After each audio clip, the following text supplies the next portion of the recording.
Welcome back to Vlogmas. This is day 22. And boys and girls, how lucky I have been to make it all the way this far through Vlogmas. And today is the first day that I do not feel well. So just came back from a massage to try to help with my headache and body aches. But just want to share this personal information in case someone else out there is like, let me get through Vlogmas and pretend that I was happy every day.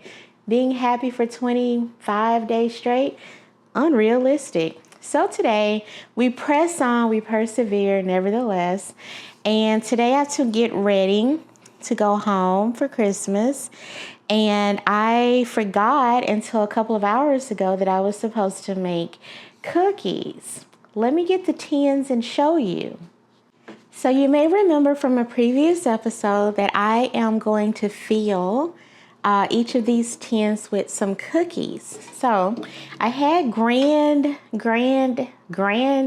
ambitions to do 2 types of cookies, but I feel too bad to do 2, so I'm going to do 1. And then if later I feel better, I might do the second one. But I'm going to start with the tried and true chocolate chip cookie.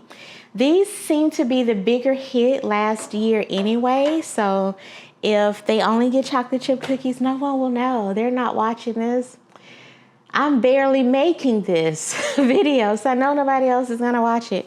And my family's going to watch it. So to get started, let me show you the ingredients. I am going to use Martha Stewart's soft and chewy chocolate chip cookies recipe, which I will link down below. But for the recipe, it's highly recommended by me because the ratio of brown sugar in these cookies really makes these cookies better than I feel like they should be because they're so easy to make. So you will need brown sugar like I just mentioned. So I have my brown sugar here. You'll need some chocolate chips. So I'm just using these semi-sweet chocolate chips from Ghirardelli. I do like to use Ghirardelli or a really good brand because they melt the right amount. Some brands, they are waxy and they don't melt properly. By the way, on the side, I'm like a baker, so that's why I know this stuff. But they don't melt properly and they're a little waxy and they're a little ugly. And then other ones, they melt too much. And the Ghirardelli ones melt enough, they taste good, but they don't like just dissolve into the batter, which I appreciate. So you get a chocolate chip cookie, legitimately. You will also need 2 eggs and 2 sticks of butter that I have here. And everything needs to be room temperature. You need some baking soda and some vanilla and some salt. And you need some granulated sugar. Let me double check. I've made these before, but I'm just double checking because I am tired and I don't feel well. I don't want to mess up. So you do need white sugar, just regular white sugar. And of course you need some flour. So let me show you how to make these. And this is going to be our little Vlogmas for today, boys and girls. Get ready. One of the nice parts about these cookies is that you don't have to refrigerate them. You can mix them and bake them right away. So the first thing I'm going to do is take a little bit of parchment paper. And I'm going to prepare my pans. You can put down some spray to hold this in place better, but I don't find that to be terribly necessary with my oven. If you have an oven that has a fan in it, then you might want to do that, but I don't. So, boom. How easy. How easy is that? And if you cook on the parchment paper, it's easier to clean up and it's less stuff to clean up. So the first thing we're going to do is start to cream our butter. So I have my 2 sticks of butter here. I'm going to put them into my mixer and I'm using the paddle attachment. So that's 1 and then 2.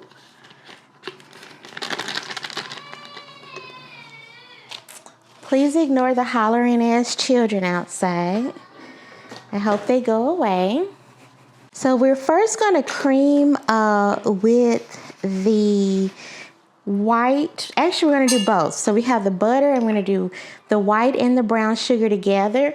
If you follow this recipe, it tells you to do this like as step 3 or something, but take my advice and just do this right now so this stuff can cream for a long time. So we need 1/2 cup of granulated sugar and 1 cup of brown sugar. So let's start with our granulated sugar. And we need 1/2 cup of this. I'm just gonna eyeball it. If you don't bake a lot, don't eyeball it. But I'm just gonna eyeball it. So this is our 1/2 cup. And then it's also like a little easier to eyeball sugar versus like flour or leavener. So this is 1/2 cup of the granulated sugar, and then we need 1 cup of brown sugar. So let's get our 1 cup of brown sugar.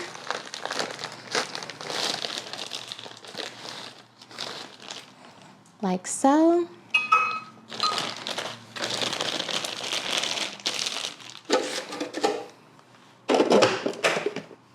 And I will link some similar little containers down below. I've had these for years, like 7 years probably, and they still work really well. So if you're interested, I'll link those below. And now I'm going to lift my mixer bowl and just start on like low. And then we're gonna crank it up. And I think for the rest of this, I might have to do voiceover because this will be loud and this needs to run for probably like 3 minutes.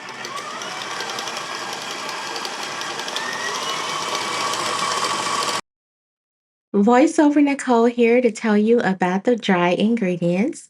So we have our 2 cups and 2 1/4 cups of flour. And then for the baking soda, we needed, I think, 1/2 teaspoon. And then we need 1 teaspoon of salt. And then just mix that all together. The recipe will be linked below. And now I am going to get out my spatula and get ready to proceed. Now moving back over to my my sugar and butter mixture. So I'm going to show you this.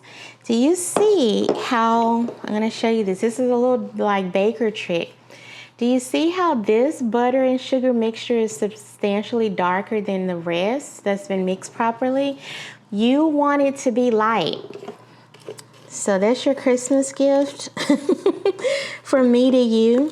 So I always take my bowl off and like mix it around, and also scrape down the paddle to get everything off.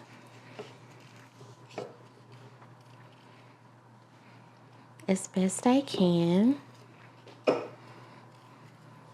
as I do this so poorly. All right, and then now I'm gonna put this back. And reattach.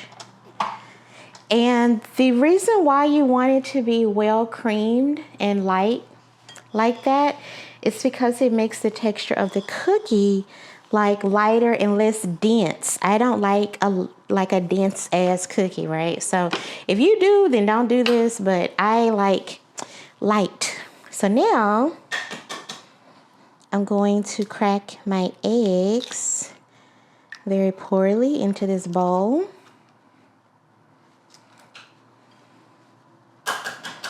And I always crack them in a separate bowl, because if you have like a little, if you have a little piece of shell, it's way easier to get it out of this than out of that. So now I'm going to turn it on stir and add 1 egg at a time, hopefully. There we go. And then beat it in.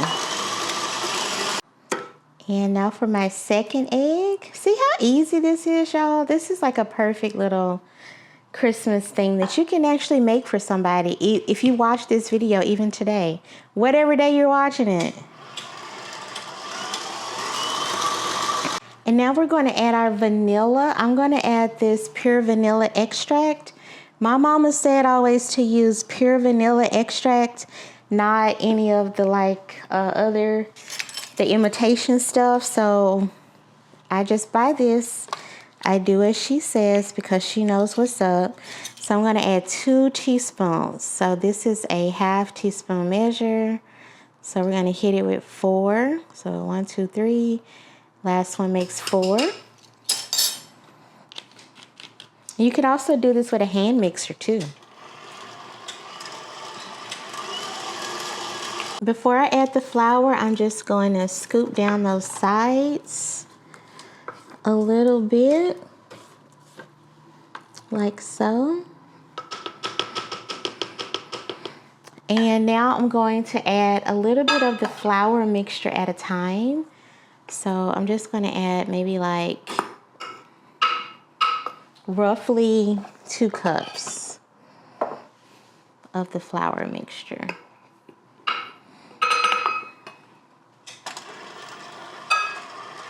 Just combine like kinda, not all the way. And then add the rest.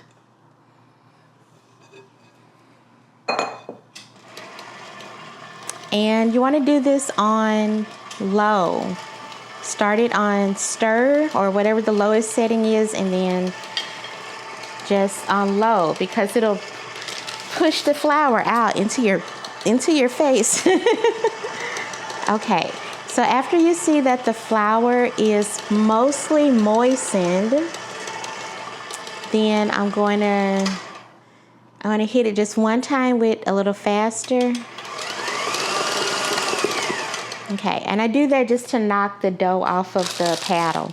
And the last part is just to throw in the chocolate chips. Can you believe how easy this is? So let's get this opened.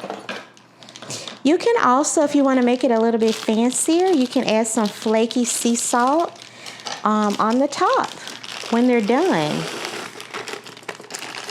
So I am going to now turn this on stir. Do not go too hard with these because it'll break up the chunks, the chocolate chips, too much. So I just mostly incorporated them, and then I have to do the rest by hand. All right. So not too bad, right, you guys?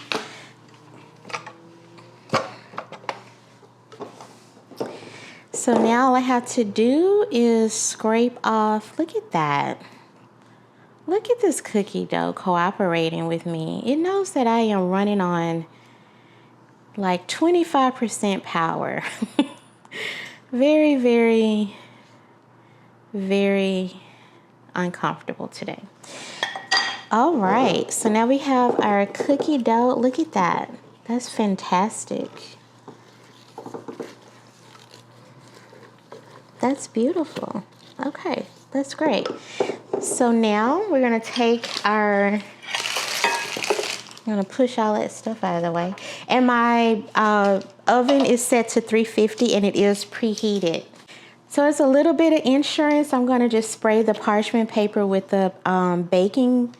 This is baking Pam and it's made with flour. It may or may not be necessary, but I just do this as a little extra insurance. And then I'm gonna take my little cookie scoop. So this is, I would say like a heaping tablespoon amount. I don't see the amount on here, but it's this size. And I would say that's about a heaping tablespoon amount. I'm sorry to people who use better measurements. And then I'm just going to add the cookies like straight onto the cookie sheet. So I'm going to do this and then I will show you the final cookies in a moment.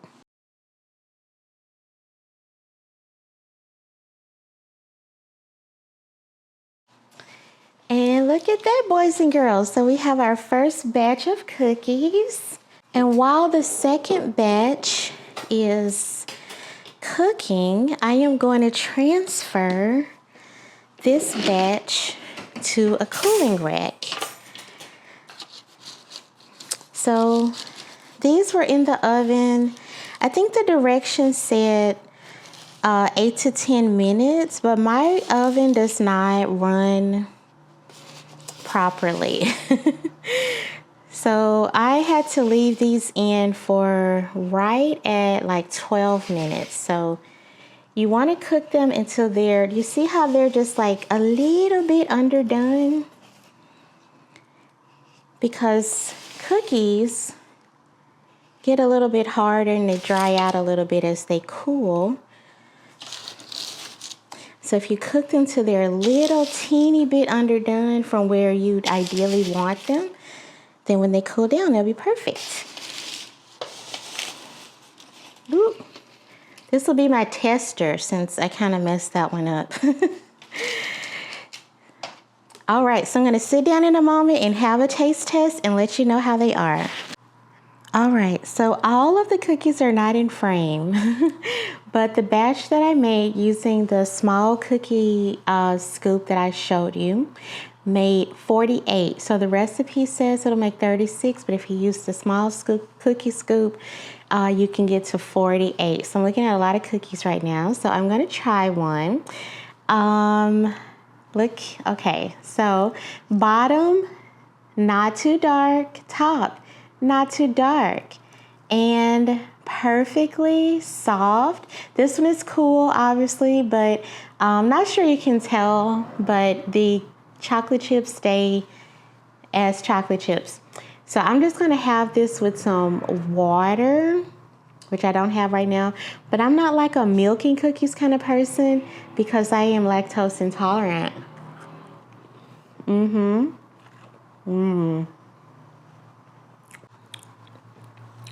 As I was saying, I feel like they're the perfect chocolate chip cookie. They're, you know, if you want to make them bigger, you can make them bigger. You can also add nuts. I like walnuts or pecans. I could not remember if anyone in my family was allergic to nuts. I think someone is actually allergic to chocolate, but don't quote me on that. I don't know. I couldn't remember, so I just erred on the side of caution. But these are banging with some walnuts. Just, I would say if you follow my recipe or the recipe that I'm going to link, I would add probably about maybe like 3/4 cup of small chopped walnuts, smaller than the size of the chocolate chips. So that way everything will get very nicely distributed. So yeah, I hope you enjoyed this little cookie tutorial. I had to let you in behind the scenes tonight to get my Vlogmas video recorded. So yeah, let me know in the comments if you try this out, and I will see you tomorrow for Vlogmas day 23, which is so crazy. All right, I hope you enjoyed. Please like and comment. I want to hear from you. Bye.